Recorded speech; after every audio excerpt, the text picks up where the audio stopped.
And then I have the Mongol on the Street interviews, sort of a scene. Yes, those are so effective. The scene with the guards, especially, where Yeah. they're talking about Kubla Khan and what they think of him, Well, and the one guard defending Kubla, and the other one uh, being more skeptical. and might that have something to do with the egg scene where we're talking about modern Yes. politics? Because in the four scenes, we basically have two people. In the first scene, you have a man and a woman, and these two little boys are running around like refugees from a Yasujiro Ozu film. And basically, one of the two people is more engaged than the other. Then in the second one, we have a mother and a daughter. They're washing clothes and they're talking about things going on. And then we have the two guards who we don't even know what they're guarding. They're just walking back. Maybe they're guarding the empire's mint.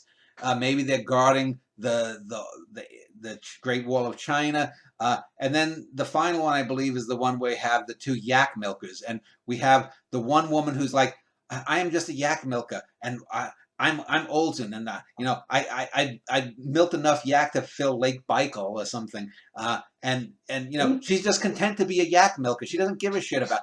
And you have to That believe. reminded me of the taxi driver conversation Oh, with Peter Boyle and Rob De Niro. yeah, okay, yeah, that's a good comparison. I didn't think of that, but yeah, and so in all of these, and this is the only time in the three plays in the trilogy where we get the average person. And so we've had these three great men, at least two of them who are great historically. Ogadai was great in his time as the leader of the largest nation on earth at that time. We get the great cartoon, we get the great general, we get the leaders. We see some of the leaders of the Golden Horde, and these are the glitterati of the Mongol Empire that we're seeing, and that we see in most plays. This is King Lear. This is Hamlet of the Mongol Empire. But notice the difference when I do these scenes. These characters are not particularly bright. They seem like they could be from a Kurosawa film. But there's a lot more humanity that's shown and a lot more empathy than you'll get in Shakespeare when Shakespeare does the lower class. Shakespeare has a very dismissive and Yes. very, very negative tone when he talks about the average people.